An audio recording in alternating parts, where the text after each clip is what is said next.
Welcome to episode 18. I'm excited to talk to you today about the differences between mutual funds and stock portfolios. So what I've done is I've taken a look at two different options.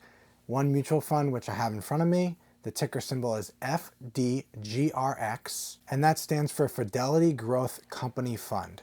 Again, the ticker symbol is FDGRX. And then also in front of me, I have a sample portfolio that I created just for educational purposes, and you can see the differences between the two portfolios. Really interesting because a lot of people may choose a mutual fund because it's managed by someone else, and that sometimes makes it more attractive.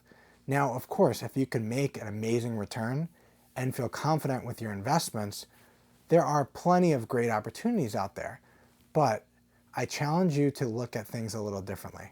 I encourage you with any investment you have, always look through to see what the holdings actually are. So I'm looking right here at the top 10 holdings in this mutual fund, and we have Nvidia, Apple, Microsoft, Amazon, two different types of Google, Class A and Class C shares, Lululemon, Tesla, Salesforce, and Visa.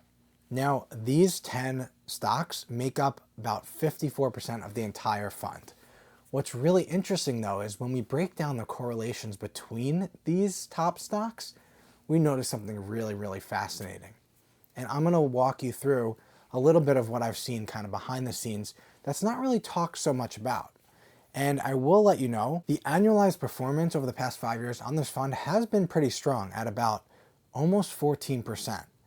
And if we look over 10 years, about 16% annualized return. Now that's definitely a great return, but I encourage you to take a dig deeper because you're gonna notice something interesting that I definitely noticed, and you can see this with a lot of different mutual funds. So the top 5 stocks in this mutual fund actually account for 42.7% of the entire fund.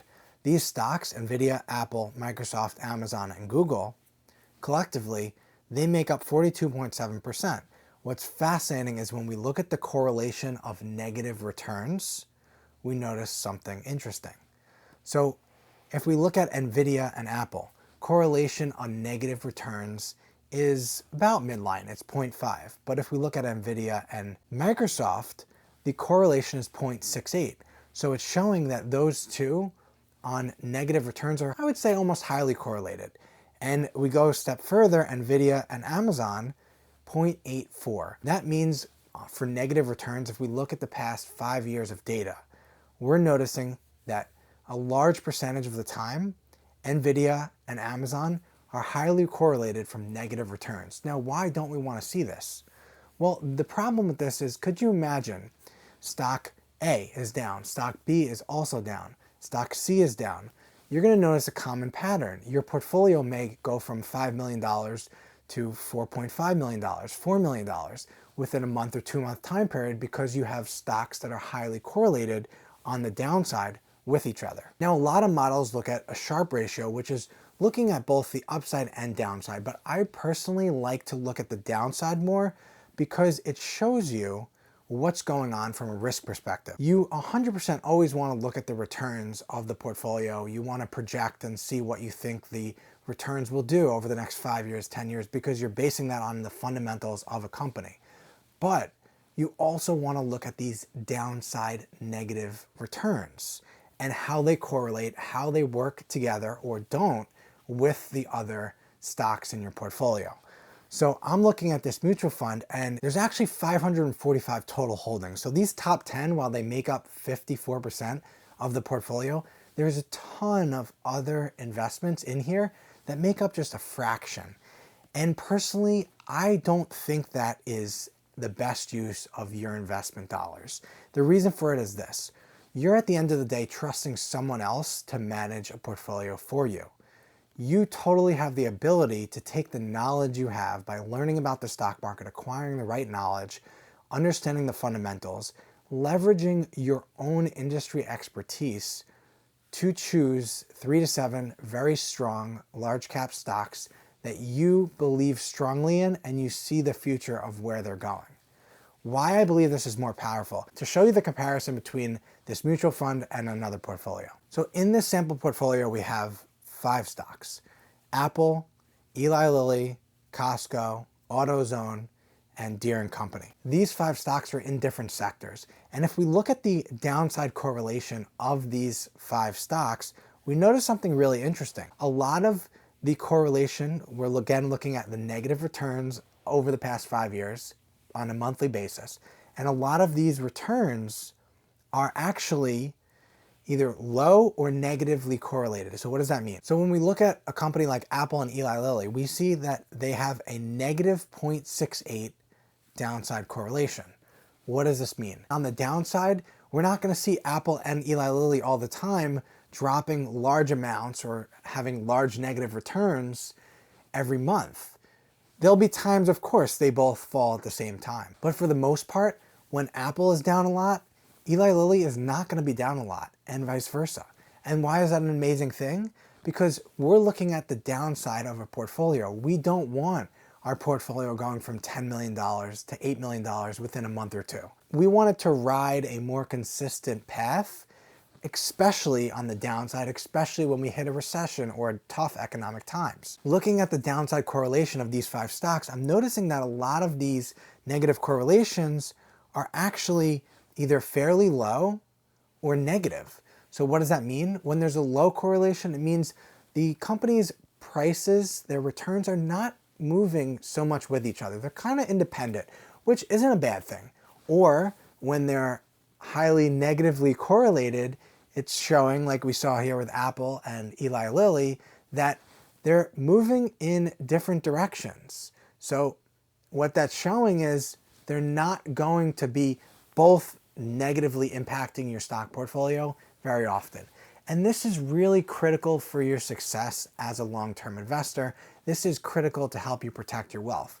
Because when we have a stock portfolio that's actually working well together, especially on the downside, this allows an investor to not have to focus and worry so much about what's going to happen next month or in 2 months, because they know that the stocks in their portfolio are not going to both hurt them all the time. Now, keep in mind, of course, you want to choose investments that also you believe are going to grow. You believe that they're going to have strong performance. These 5 stocks have averaged about 26% over the past 5 years.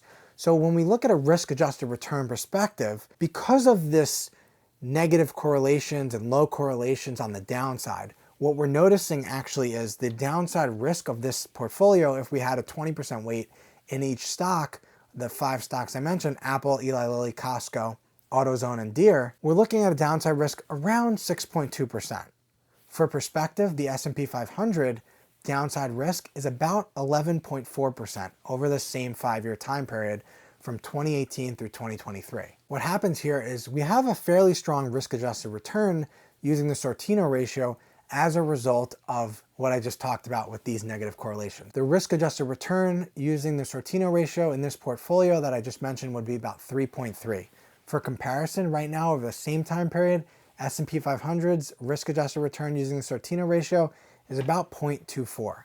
That's definitely a big difference. Aside from the obvious fees that you pay with a mutual fund and the limitations that you may have, what's very important to notice is when there are so many companies in a portfolio, even a fund manager, it's difficult for them to keep track of all the investments. How are they making those adjustments? Because at the end of the day, your asset allocation is incredibly important. I don't believe having hundreds of stocks in your portfolio really makes you more well off, really helps you diversify more. I think it actually just makes it harder, because at the end of the day, how do you keep up with that research? At the end of the day, your ability to take a look at 3 to 7 stocks, learn them inside and out, really understand them, know about them because either they're in your industry, because you're really passionate about them, and you understand and you can control your investments. You can control your own portfolio to create the optimal diversified stock portfolio. I strongly believe the larger number of assets you have in your stock portfolio, the harder it is for you to properly diversify your portfolio, to find optimal weights.